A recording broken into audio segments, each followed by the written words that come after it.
हम कथा सुनाते राम शकल गुणधाम की। ये रामायण है पुण्य कथा श्री राम की।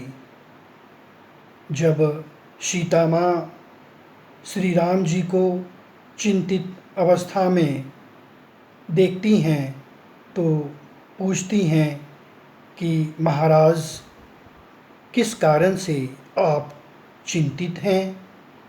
श्री राम जी कुछ नहीं बताते हैं।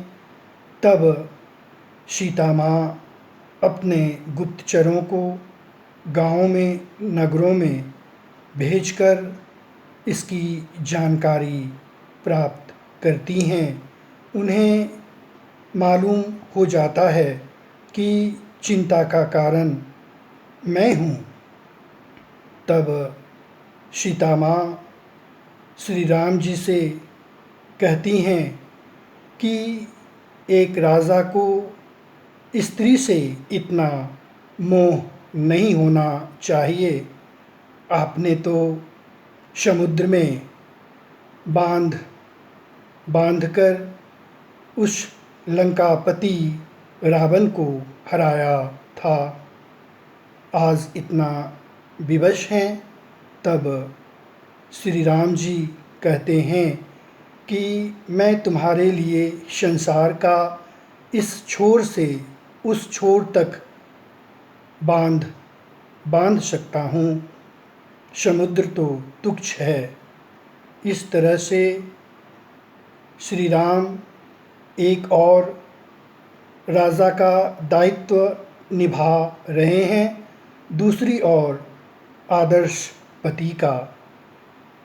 तब सीता माँ कहती हैं कि राजा का दायित्व बहुत बड़ा होता है।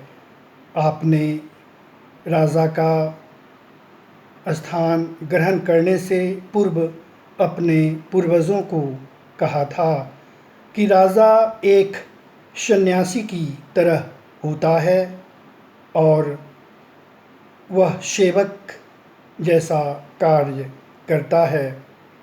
वह न तो स्त्री से, न तो भाई से, न तो अपने मित्र से उस तरह मिलता है जिस तरह से मिलना चाहिए।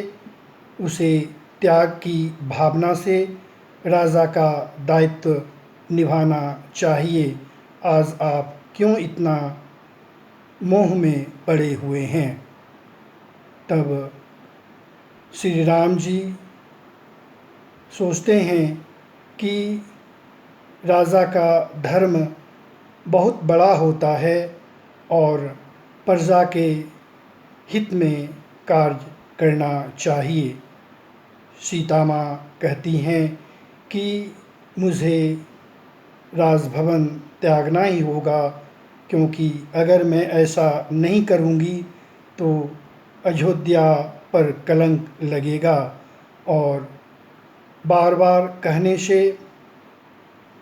श्री लक्ष्मण जी को बुलाया जाता है। श्री राम जी और लक्ष्मण जी में बातें होती है। लक्ष्मण जी दुखी हो जाते हैं और तब श्री राम जी का आदेश होता है कि इन्हें वन में छोड़ दिया जाए। तब लक्ष्मण जी रथ पर बैठाकर वन की ओर प्रस्थान होते हैं। तब लक्ष्मण जी दुखी होकर कहते हैं, माता, मैं भी आपके साथ रहूँगा और आपकी सेवा करूँगा। तब माता सीता कहती हैं कि तुमने एक बार लक्ष्मण रेखा खींचा था, आज मैं रेखा खींचती हूँ, इसे लांघकर पीछे मत मुड़ना। और इस तरह से लक्ष्मण जी अपने अयोध्या लौट जाते हैं। इस तरह से देखा जाए तो राजा का कर्तव्य बहुत बड़ा होता है और इस तरह से आज के परिवेश में राजा को भी इस दिशा में अग्रसर होना चाहिए। जैसा कि समाज स्त्रियों पर उंगली उठाता है, उसके पवित्रता पर उंगली उठाता है, यह शोभनीय बात नहीं है।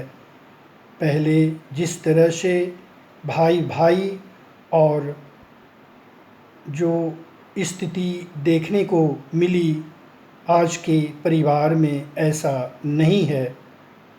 इस तरह से देखा जाए तो इसे परिवार में उतारने की आवश्यकता है और समाज को भी समझने की आवश्यकता है।